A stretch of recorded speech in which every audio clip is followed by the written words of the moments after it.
মালহামাতুল কুবরা launch করার পরে আল্লাহ রাব্বুল আলামিন এই মুসলিম উম্মার এই দুরবস্থা কাটানোর জন্য ইমামুল মাহদিকে পাঠাবেন ইনশাআল্লাহ। কোত্থেকে আসবেন? নবীজি বলছে যখন দেখবে খোরাসান থেকে ব্ল্যাক ফ্ল্যাগস গুলো বের হয়ে গেছে, এভাবে আসছে হাদিসে, বরফের উপরে সাঁতার কেটে হলেও তাদের সাথে যোগ দিব। ওই সময় ওয়ার্ল্ডের অবস্থা কেমন থাকবে আমরা জানি না, হাদিসে এভাবে আছে। নবীজি বলেছেন খোরাসান থেকে যে মুজাহিদিনরা বের হবেন তাদেরকে কোনো বাহিনী পরাস্ত করতে পারবে না, এমনকি তারা জেরুজালেম পর্যন্ত পৌঁছে ওটাকে জয় করবে। হাদিসে আসছে, কিছু করার নেই। হাদিস সহিহ না জয়ীফ না জাল, ওলামায়ে কেরামকে জিজ্ঞেস করে নি, এটা হাদিসে আছে, কিছু করার নেই। পৃথিবীর ভবিষ্যৎ লেখা হয়ে গেছে। ইমামুল মাহদি এখান থেকে মদিনা থেকে তিনি পালিয়ে চলে আসবেন মক্কায়। তিনি নেতৃত্ব নিতে চাইবেন না, মানুষ জোর করে তাকে নেতৃত্ব দিবে। হাজার আসওয়াদ এবং মাকাম ইব্রাহিমের মাঝখানে তার হাতে বায়াত নেওয়া হবে। কতজন বায়াত নেবেন? 313 জন। 300। এরপর শাম থেকে একটা বাহিনী তার সাথে যুদ্ধ করতে আসবে। আল্লাহ পাক তাদেরকে মক্কা মদিনার মাঝখানে বাইদা নামক জায়গায় ধসিয়ে দিন, ধসে যাবে, সব আসতে পারবে না। তারপরে বনু কালব নামে একটা গোত্র থাকবে আরবে, ওই কালবের সাথে ইমাম মাহদি যুদ্ধ হবে, ইমাম মাহদি জয়লাভ করবেন ইনশাআল্লাহ। তারপরে তিনি সারা ওয়ার্ল্ডটাকে আবার রুল করা শুরু করবেন। হাদিসে আসছে তিনি গুনে গুনে গনিমতের মাল দিবেন না, মুষ্টি ভরে ভরে মুসলমানদেরকে দান করবেন ইনশাআল্লাহ। তারপরে বের হবে মাসিহুদ দাজ্জাল মানুষের রূপে, ওই যে 4টা জায়গার কথা বললাম, সে বের হবে ইত্যাদি ইত্যাদি। এবার সে মানুষের রূপ ধরে আমাদের সমাজে প্রবেশ করবে এবং তার অনুসারীদেরকে নিয়ে ম্যাসাকার করা শুরু করবে। কিন্তু মুসলিমদের মধ্যে একটা বাহিনী শেষ পর্যন্ত তার সাথে যুদ্ধ করতে থাকবে। হতে হতে হতে হতে যখন মুসলিমরা একটু কোণঠাসা, আল্লাহ পাক পাঠাবেন আসমান থেকে ওই মাসিহকে, যে মাসিহকে তারা চিনতে পারে না। আর ওরা যাকে মাসিহ মনে করছে, তাহলে এই মাসিহটা কে? এ মিথ্যা মাসিহুদ দাজ্জাল। কথা বুঝতে পারছেন? তাহলে সবচেয়ে বড় প্রতারণা শিকার কারা হচ্ছে? মাসিহুদ দাজ্জাল ওদেরকেই প্রতারণা করছে। বুঝতে পারেননি কথা? ওদের সাথেই সবচেয়ে বড় প্রতারণা হচ্ছে। ওরা মনে করছে এই সত্যিকারের মাসিহ, সে আসলে আমরা বিশ্ব রুল করব, সে সত্যিকারের মাসিহ নয়। ঈসা ইবনে মারিয়াম আসবেন কিভাবে সেটাও এসেছে। 2 জন ফেরেশতার কাঁধে ভর দিয়ে তিনি নামবেন শাম অর্থাৎ সিরিয়ার দামেস্ক শহরের মধ্যে। কোন শহর? দামেস্ক। এই জায়গাগুলো খুব বরকতময়। আল্লাহ নবী দোয়া করেছেন, আল্লাহ শামে বরকত দাও, আল্লাহ ইয়েমেনে বরকত দাও, আল্লাহ শামে বরকত দাও, আল্লাহ ইয়েমেনে বরকত দাও। আর মুসলমানরা বলছিল, আল্লাহ রসুল আমাদের নাজদেও বরকত দিতে বলেন, আমাদের নাজদেও বরকত দিতে বলেন। আল্লাহ নবী বলছেন যে নাজদে বরকত না, বরং ওখান থেকে ভূমিকম্প বের হবে, ওখান থেকে শয়তানের শিং বের হবে। চিন্তা করে, ওই যে বললাম নাজদিরা তুর্কিদের বিরুদ্ধে যুদ্ধ করেছিল, অটোম্যান এম্পায়ারের বিরুদ্ধে যুদ্ধ করেছে ব্রিটেনের সাথে হাত মিলিয়ে। ওরাই এখন সারা বিশ্বে, বাংলাদেশে এদের লেসপেন্সার আছে বহুত, বাংলাদেশে এদের বহুত লেসপেন্সার আছে। তারা বলে, ওই যে দেখবেন যে যখনই আমরা এগুলো নিয়ে আপনাদেরকে সচেতন করতে চাই, মানে এরা তো খারাজি হয়ে গেছে, উগ্র হয়ে গেছে, এই হয়ে গেছে, সেই হয়ে গেছে, এভাবে করে গভর্নমেন্ট প্রশাসন সবার কাছে আমাদেরকে বিতর্কিত করার চেষ্টা করে। অথচ আমরা কি কারো শত্রু? আমরা কি এই আলোচনাগুলো করে ওয়ার্ল্ডের প্রেক্ষাপট বদলাতে পারবো? পারবো না। কিন্তু আমাদের প্রজন্মকে আমরা জানাতে তো পারবো, যাতে তারা আত্মবিশ্বাসী হয়ে গড়ে ওঠে যে আমরা এই নতজানু মনোভাব নিয়ে পৃথিবী থেকে যাবো না ইনশাআল্লাহ। আমরা পৃথিবী থেকে মাথা উঁচু করেই যাবো ইনশাআল্লাহ।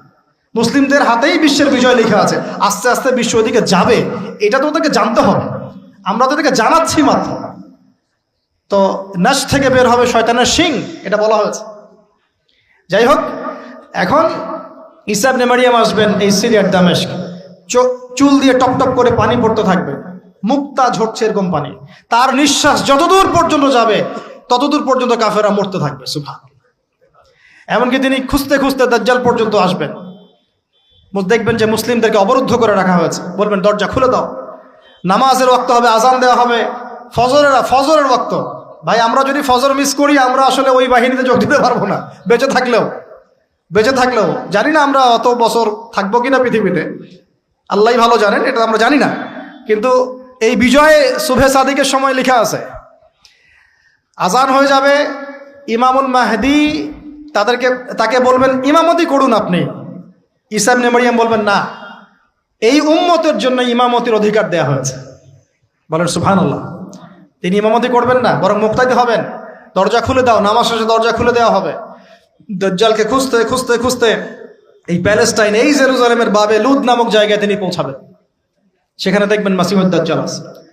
দাজ্জাল তাকে দেখার সাথে সাথেই লবণের মতো গলতে শুরু করবেন এবং সেখানে তিনি তাকে হত্যা করবেন। তারপরে সেখান থেকে তিনি ইসলামী খেলাফা রিস্টোর করবেন, উর্বর হবে মাটি, সবুজ শ্যামল, বৃষ্টিপাত বেশি হবে, এগুলো হতে থাকবে। এর মাঝখানে আবার ইয়াজুজ মাজুজ বের হবে। ইয়াজুজ মাজুজ বের হওয়ার পরে পৃথিবী ম্যাসাকার করবে। তারা এমনভাবে পৃথিবীতে ম্যাসাকার করবে যে ঈসা আলাইহিস সালাম এবং তার অনুসারীরা তুর পাহাড়ে গিয়ে লুকাবেন, আত্মগোপন করবেন এবং তাবারিয়া হ্রদের পানি তারা খেয়ে ফেলবে। পরের দল এসে বলবে কোনো এক সময় মনে হয় এখানে পানি ছিল, মানে পানি সব খেয়ে সাবার করে ফেলবে। মানে বুঝতে পারছেন? ঈসা আলাইহিস সালাম দোয়া করবেন, আল্লাহ এই আযাব থেকে আমাদেরকে তুমি বাঁচাও। আল্লাহ পাক তখন তাদের ঘাড়ের মধ্যে একটা ভাইরাস দিয়ে দিবেন, ভাইরাস, পোকা ভাইরাস। এক ভাইরাসের সব ইয়াজুজ আর মাজুজ শেষ। এরপরে পৃথিবীতে বৃষ্টি বর্ষণ শুরু হবে।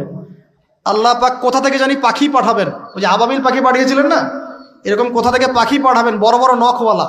এরা ওদের দেহগুলো উঠাবে, মহাবিশ্বের কোথাও গিয়ে ফেলে দিবে, জানি না আমরা কোথায় ফেলবো। এগুলো রূপকথা মনে হচ্ছে না অনেকের কাছে, এগুলো সত্য, হাদিসে আসছে, একটা একটা শব্দ সত্য।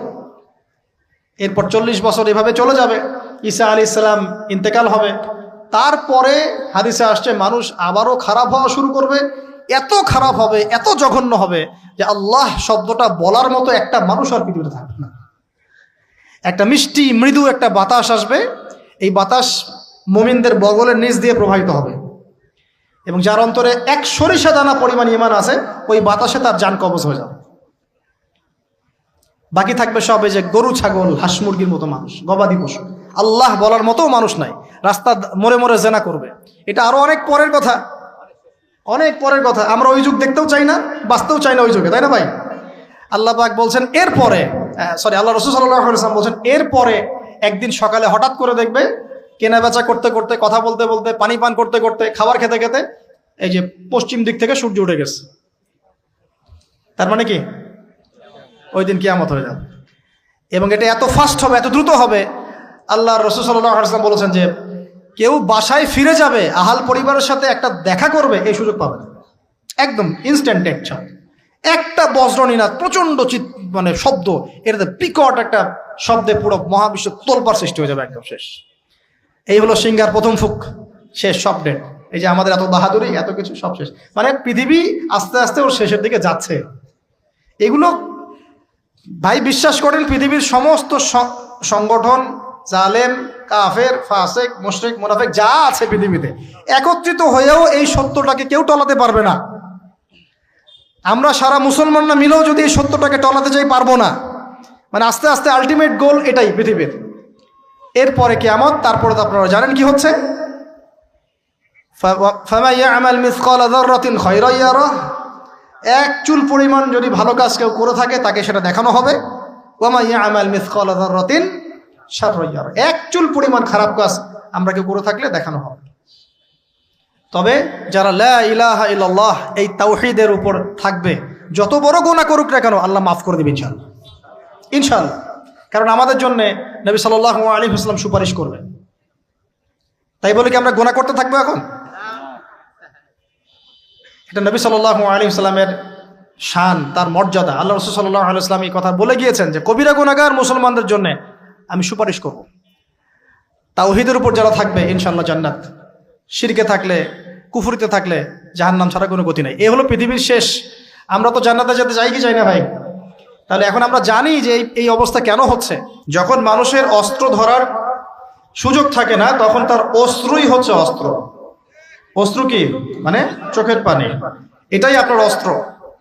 ইমাম শাফিঈ রাহিমাহুল্লাহ বলতেন যে তাহাজ্জুদের ওয়াক্ত, মানে যখন শেষ রাত চলে আসে, তাহাজ্জুদের ওয়াক্তে যে দোয়াগুলা করা হয় এগুলো এমন এমন তীর বা এমন অস্ত্র যেটা কখনো ব্যর্থ হয় না। কে চিল্লাচিল্লি করছেন? পুরো আলোচনায় একবারও ঠিক বলার দরকার নাই, কারণ আপনি ঠিক বললেও যেটা ঠিক সেটা ঠিকই, আর যেটা আপনি ঠিক বলবেন না, কোরআন সুন্নাহ যদি ঠিক না বলে এটা ঠিক না। তো এই ঠিক বেঠিকের দরকার নাই। কারণ হচ্ছে আমরা যদি এই আয়োজনটা মসজিদে করতাম, আপনারা কি মসজিদে এরকম শোরগোল করতেন? কথা বুঝেন, যদি আমরা এই আয়োজনটা মসজিদের মধ্যে করতাম, আপনারা কি মসজিদেও শোরগোল করতেন, হট্টগোল করতেন? যদি করতেন তাহলে সেটা হতো কিয়ামতের আলামত। কারণ নবী সাল্লাল্লাহু আলাইহি ওয়াসাল্লাম বলেছেন কিয়ামতের আগে আগে মসজিদগুলো হবে চাকচিক্যময় এবং মসজিদ থেকে হেদায়েত উঠে যাবে, মসজিদ থেকে হেদায়েত উঠে যাবে। এমন হাদিস এসেছে যে মানুষ জামাতে নামাজ পড়বে কিন্তু মুসল্লিদের মাঝে একজন প্রকৃত ইমানদার খুঁজে পাওয়া যাবে না। তা আপনাদের কি মনে হয় সেই যুগটা আসতে বাকি আছে অনেক? তো মসজিদে যদি শোরগোল হট্টগোল করা হয়, এটা হচ্ছে একটা কিয়ামতের সাইন, যে কিয়ামতের আগে আগে মসজিদের শোরগোল হট্টগোল বেড়ে যাবে। আপনারা কি এটা চান? তো আমরা যদি এই আয়োজনটা মসজিদে করতাম, আপনারা কি চিল্লাচিল্লি করতেন, হট্টগোল করতেন? মনে করেন এখন আমরা একটা মাঠেই বসে আছি, কিন্তু এই মাঠে কোরআন এবং সুন্নাহর কথা হচ্ছে, আমরা কি হট্টগোল করব, শোরগোল করব? আল্লাহ পাক আমাদের সবাইকে কোরআন এবং হাদিসের সামনে আত্মসমর্পণ করার তৌফিক দান করুন। আজকে 5 ওয়াক্ত নামাজ কারা কারা পড়েছেন? হাত তোলেন দেখি। মাশাআল্লাহ, হাত নামান। আজকে সারাদিনে সূরা কাহাফ পড়েছেন কতজন? ঠিক আছে, অনেস্টির সাথেই বলেন। মাশাআল্লাহ। জুমার দিনে সূরা কাহাফ তিলাওয়াত করতে হয়, এটা কি আপনাদেরকে কেউ বলেছে না বলে নাই? এটা কি জানা আছে না জানা নাই? জানা আছে? আচ্ছা, কেন প্রত্যেক জুমায় সূরা কাহাফ তিলাওয়াত করতে হবে? কেন? নবী সাল্লাল্লাহু আলাইহি ওয়াসাল্লাম বলেছেন, একটু মনোযোগের সাথে শুনতে হবে আর মনোযোগটা ধরে রাখার চেষ্টা করেন। 1 ঘন্টা 1.5 ঘন্টার ব্যাপার। আর আমি জানি এটা এমন যুগ যে যুগে মানুষ 10 মিনিট মনোযোগ ধরে রাখতে পারে না। এর কারণ কি জানেন? এর কারণ হচ্ছে স্মার্টফোন। এর কারণ কি? যে যত বেশি স্মার্টফোনে এডিক্টেড, তার মনোযোগ ধরে রাখার ক্ষমতা তত কম। আমরা এখন মনোযোগ ধরে রাখতে পারি না, এটা একটা অন্যতম কারণ। তো প্রত্যেক জুমায় নবী সাল্লাল্লাহু আলাইহি ওয়াসাল্লাম সূরাতুল কাহাফ তেলাওয়াত করতে আমাদেরকে উৎসাহিত করছেন। এর পিছনের কারণ হচ্ছে নবী সাল্লাল্লাহু আলাইহি ওয়াসাল্লাম বলেছেন, সূরাতুল কাহাফ যে ব্যক্তি জুমার দিন তেলাওয়াত করবে, এক জুমা থেকে আরেক জুমা পর্যন্ত তার যে জীবন, এই যে হায়াতটা, আল্লাহ পাক এটাকে নূর বা আলো দিয়ে ভরে দিবেন।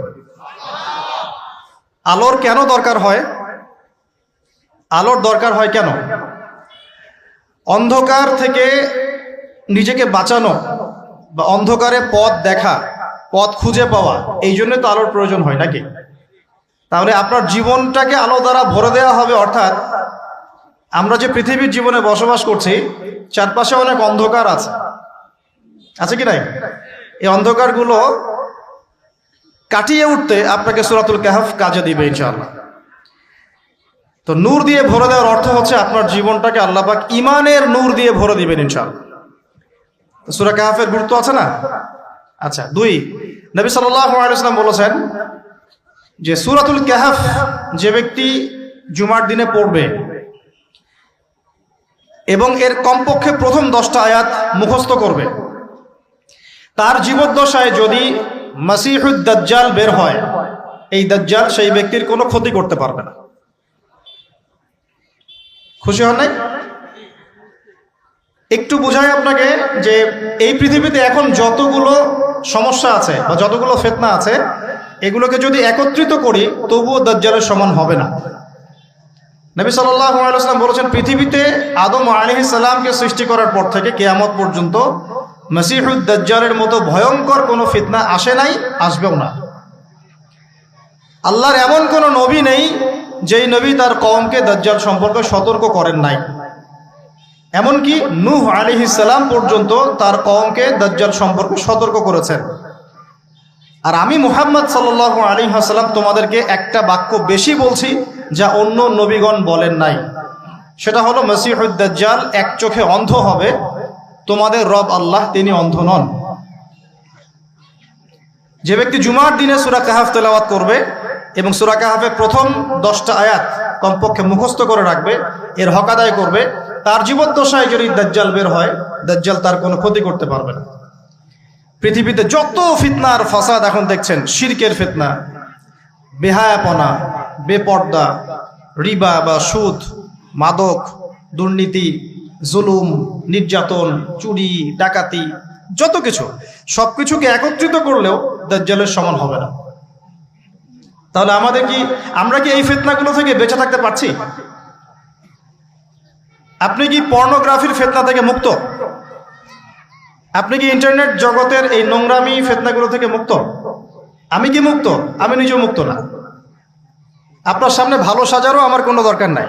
আমরা যারা ইন্টারনেটে ঢুকেছি একবার দুইবারও, জীবনে কখনো, তারা কেউই চোখের পাপ থেকে বাঁচতে পারে নাই। তাহলে ভালো সাজার তো প্রয়োজন নাই, আল্লাহকে ইস্তেগফার করার দরকার, আল্লাহ মাফ করে দেন। তা আমরা কি এই যুগে ইন্টারনেটের এই নোংরামি বেহায়াপনাগুলো থেকে মুক্ত থাকতে পারছি? না। আমরা কি এই যুগের সুদভিত্তিক অর্থনীতি থেকে মুক্ত থাকতে পারছি? আমাদের যুব সমাজ কি এই যে টিকটক বলেন, পাবজি বলেন, ফ্রি ফায়ার বলেন, মাদক বলেন, কিশোর গ্যাং বলেন, এগুলোর ফিতনা থেকে তারা কি মুক্ত? আমাদের মেয়েরা কি ফেমিনিস্ট রেভলিউশনের ফিতনা থেকে মুক্ত? আমাদের মেয়েরা কি বেপরদামির ফিতনা থেকে মুক্ত? যুবক যুবতীরা কি হারাম অ্যাফেয়ার্সের ফিতনা থেকে মুক্ত? পরিবারগুলো কি পারিবারিক কলহ থেকে মুক্ত? আমাদের সন্তানরা কি ফিতনা থেকে মুক্ত? আমাদের প্রত্যেকটা খাবার কি বিশুদ্ধ, পরিশুদ্ধ না করাপ্টেড? আমাদের বিশ্বের পুরো পলিটিক্যাল সিস্টেমটা কি আল্লাহ পাকের আইন দ্বারা চলছে? আমাদের পুরো মুসলিম উম্মার প্রত্যেকটা জাতি আজকে কি কুফফারদের নির্যাতনের ফিতনা থেকে মুক্ত? তো আমরা যদি এই ফিতনাগুলো থেকে মুক্ত হতে না পারি, কিভাবে দাজ্জালের ফিতনা থেকে আমরা বাঁচতে পারি? আমি কি বুঝাতে পারছি দাজ্জালের ফিতনা কত বড়? বুঝতে পারছেন? সে যখন বের হবে তখন সে সারা বিশ্বকে শাসন করবে 40 দিন। কতদিন? যার প্রথম দিনটা হবে 1 বছরের সমান, দ্বিতীয় দিনটা হবে 1 মাসের সমান, তৃতীয় দিনটা হবে 1 সপ্তাহের সমান, বাকি দিনগুলো হবে আমাদের দিনের মতো। সত্যি সত্যি কথা কি জানেন যে আমরা এখন চিন্তা করতে ভালোবাসি না, পছন্দ করি না। আমাদের চিন্তা করার সময় কোথায়? আমাদের সকালবেলা ঘুম থেকে উঠে ব্রাশে পেস্ট নিয়ে বাথরুমে যেতে হয়, কারণ আমাদেরকে অফিস ধরতে হবে 8টায় 9টায়, কাউকে স্কুলে কলেজে ইত্যাদি ইত্যাদি। চিন্তার সময় কোথায়? চিন্তা তো করতাম আমরা তাহাজ্জুদের ওয়াক্তে, তাহাজ্জুদের নামাজ পড়ে চুপচাপ বসে চিন্তা করতাম কি হচ্ছে, কি হতে পারে, আমার কি হালত, আমি কি করব, দুনিয়াতে কি করলাম, পরকালে কি উত্তর দিব ইত্যাদি। চিন্তার সময় হচ্ছে ফজরের নামাজের পরে। দেখা যায় 70% মানুষই ওই সময় জাগনা থাকে না, তাই না? চিন্তার সময় কোথায়? সকালবেলা যখন আমরা উঠি শুরু হলো ফার্স্ট লেন অফ লাইফ, মানে রেস, দৌড়ানো। আমরা ঢাকার ফ্লাইওভারের উপর উঠে দেখি মানুষ ছুটছে, খালি ছুটছে। 1 সেকেন্ড কেউ কাউকে ছাড় দিবে না। তখন গাড়ি ড্রাইভ করছে, 1 সেকেন্ড সে যে ছাড় দিবে, একটু দাঁড়াবে, আমরা চলে যাব, সাইড দিবে না, কারণ ও আর প্রতিযোগিতায় আছে কে কার আগে যেতে পারে। কেউ কাউকে ছাড় দেয় না। তো এটা কি কিসের প্রতিযোগিতা? দুনিয়ার। এই ব্যস্ততা কিসের বলেন? দুনিয়ার। এখন এই ব্যস্ততার সময় ঠান্ডা মাথায় চিন্তা করার সময় কোথায়? এই যে আমি বললাম একটা হাদিস, এই হাদিসটা তো চরমভাবে বিশুদ্ধ, যে দাজ্জালের প্রথম দিনটা হবে 1 বছরের সমান। কখনো কি ভেবেছেন যে 1 বছর একটা দিন কিভাবে হতে পারে? 1 বছরের সমান যদি একটা দিনকে হতে হয় বাহ্যিকভাবে, তাহলে তো এই মহাবিশ্বে বড় কিছু হতে হবে, যাতে পৃথিবীর আর্নিক গতি থেমে যাবে বা স্লো হয়ে যাবে। সায়েন্সে পড়েছেন এখানে কেউ কি আছেন? ফিজিক্সে পড়েছেন? ওই যে ভাই, আচ্ছা আপনি বলেন, পৃথিবীর গতি যদি না কমে তাহলে কিভাবে একদিন এত বড় হবে? এটা কি সম্ভব ভাই? সায়েন্সে, উনি সায়েন্সে পড়েছেন, ফিজিক্সে। তাহলে কি মহাবিশ্বে এমন কিছু হতে যাচ্ছে? যদি হয় তাহলে আমাদের এই সাজানো গোছানো দুনিয়ার কি হবে? আরো চিন্তা করি নাকি এর অন্য কোনো ব্যাখ্যা আছে, যে ব্যাখ্যা আমি জানি না? ভাবতে হবে। আমি চাচ্ছি আজকের লেকচারে আপনারা একটা নসিহত দিয়ে বাসায় যান, সেটা হচ্ছে ভাবতে হবে। কি করতে হবে? ভাবতে হবে, চিন্তা করতে হবে। একটু থামেন। এই যে ব্যস্ততার যুগে আপনি ঢুকে গেছি আমরা, সকাল থেকে শুরু করে রাত পর্যন্ত একটাই ফিকির, একটাই চিন্তা, টাকা পয়সা, বাড়ি গাড়ি, স্ত্রী সন্তান, বউ বাচ্চা, আমার ক্যারিয়ার, আমার রিজিক, এই তো। একটু এর মাঝে সময় নেন, আল্লাহকে সময় দেন, নিজের অতীতের পাপগুলোকে নিয়ে ভাবেন। কত বছর আমরা পৃথিবীতে থাকতে পারি? হাইয়েস্ট কত বছর? 100 বছর হাইয়েস্ট। ভাবেন তারপরে কি হবে? আমার পরে আমি কোন প্রজন্ম রেখে যাচ্ছি? ওরা কি আদৌ আমার জন্য রব্বির হামহুমা কামা রব্বায়ানি সগীরা পড়তে পারবে?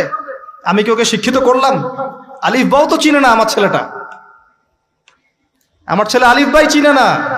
এই জেনারেশনের একটা জেনারেশন ছিল আমাদের আগের জেনারেশন, মাশাআল্লাহ। তখন কি হতো, প্রত্যেকটা গ্রামে গ্রামে, শহরে শহরে, স্কুলে কলেজে, বিভিন্ন জায়গায় বাধ্যতামূলক আপনি আরবি পড়তেন।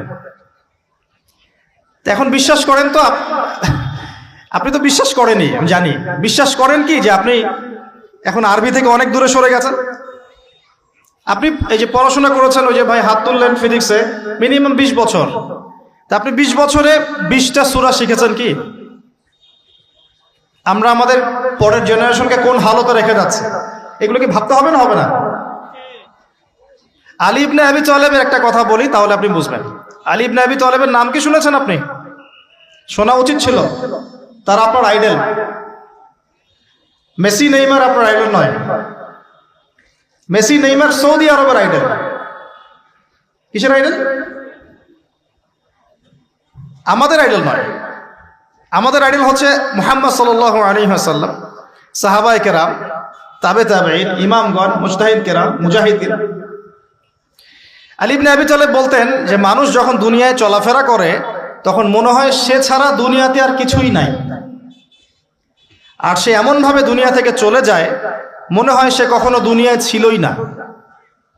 দুটো কথা ভাবেন, ভাবতে হবে। আজকের লেসনটা কি? ভাবতে হবে। তিনি বলছেন মানুষ এমনভাবে দুনিয়ায় চলাফেরা করে মনে হয় সে ছাড়া দুনিয়াতে আর কিচ্ছু নাই। আমাদের চলাফেরা এমন না? দেখেন প্রত্যেকটা অঙ্গনেই, পলিটিক্যাল অঙ্গন, ইকোনমিক অঙ্গন, ধর্মীয় অঙ্গন। পলিটিক্যাল অঙ্গনে একজন নেতার চলাফেরা দেখলে মনে হচ্ছে সে ছাড়া কিছুই নাই দুনিয়াতে। যারা অর্থনৈতিক জীবনে নেতৃত্ব দিচ্ছেন তাদের কাছে মনে হচ্ছে আমরা ছাড়া দুনিয়ার ইকোনমির আর মধ্যে আর কিছুই নাই। আমরা যারা ধর্মতাত্ত্বিকভাবে চলাফেরা করি মনে হয় যে এই হুজুর ছাড়া আর কিছুই নাই দুনিয়াতে। আমার চেয়ে বড় শায়েখ আর কে আছে, আমার চেয়ে বড় আর আলেম আর মুফাসসির কে আছে? সমস্যা সবার ভিতরে। শুধু এক শ্রেণীর মানুষকে আপনি টার্গেট করে আঘাত করে কথা বলা যাবে না। দেখতে হবে দূরদর্শিতার সাথে, সমস্যা সবার ভিতরে। এখন দেখেন আমরা দুনিয়াতে চলছি, মনে হচ্ছে যে আমরা ছাড়া আর কিছুই নাই মনে হয়, কিন্তু মানুষ দুনিয়া থেকে চলে গেছে। প্রায় মিলিয়ন, বিলিয়ন, ট্রিলিয়ন মানুষ এখন দুনিয়া থেকে চলে গেছে সূচনা থেকে এই পর্যন্ত। তাদের কোনো খবর আছে? কাদের খবর আছে? যারা এই দুনিয়াতে থাকাকালীন এমন কিছু করে গিয়েছিল যার ফলশ্রুতিতে আল্লাহ পাক তাদেরকে চিরস্মরণীয় করে রেখেছে। আমরা কি আবু বকর সিদ্দিকের নাম শুনে নেই? তার কৃতিত্ব মর্যাদা কি কমে গেছে না বেড়েছে? উমর ইবনুল খাত্তাবের নাম শুনি নাই? পৃথিবীর শেষ পর্যন্ত তার মর্যাদা কি কমে যাবে? উসমান বিন আফফানের নাম শুনেছেন? তার কথা কি আমরা আলোচনা করি না সম্মানের সাথে? আলী রাদিয়াল্লাহু আনহুর কথা বললাম, তার কথা কি আমরা সম্মানের সাথে আলোচনা করি না? করি। তার মানে আমরা আমাদের কীর্তি দিয়ে, ভালো কিছু কাজ দিয়ে এই দুনিয়াতেও অমর থাকতে পারি, আল্লাহর কাছেও সম্মান পেতে পারি। এটাই কি আমাদের জীবনের উদ্দেশ্য হওয়া উচিত না? ভাবতে হবে কিনা? আল্লাহ পাক আমাদেরকে তৌফিক দান করুন। যে পয়েন্ট থেকে আসলাম, কিভাবে সম্ভব বলেন তো একটা দিন এত লম্বা হওয়া? ভাববেন আপনারা, পরের দিন 1 মাসের সমান, তারপরের দিন 1 সপ্তাহ, তারপরের দিন আমাদের মতো। এভাবে কে বিশ্ব শাসন করবে বলেন? দাজ্জাল শব্দের অর্থ হচ্ছে মহামিথ্যাবাদী। কি নাম? মানে যার মিথ্যার উপরে পিএইচডি আছে, মিথ্যার উপরে। আর মাসিহুদ দাজ্জাল সবচেয়ে বড় মিথ্যাবাদী। দাজ্জাল মানে মহা প্রতারক, যে আপনাকে এমন ভাবে প্রতারিত করতে পারে যার খবর হদিস আপনি পাবেন। আমরা আস্তে আস্তে আসতেছি দাজ্জাল এবং তার সাথে বর্তমান সভ্যতার কি সম্পর্ক, এবং সামনে কিভাবে সে বিশ্বটাকে শাসন করতে পারে। সে বিশ্বকে শাসন করবে।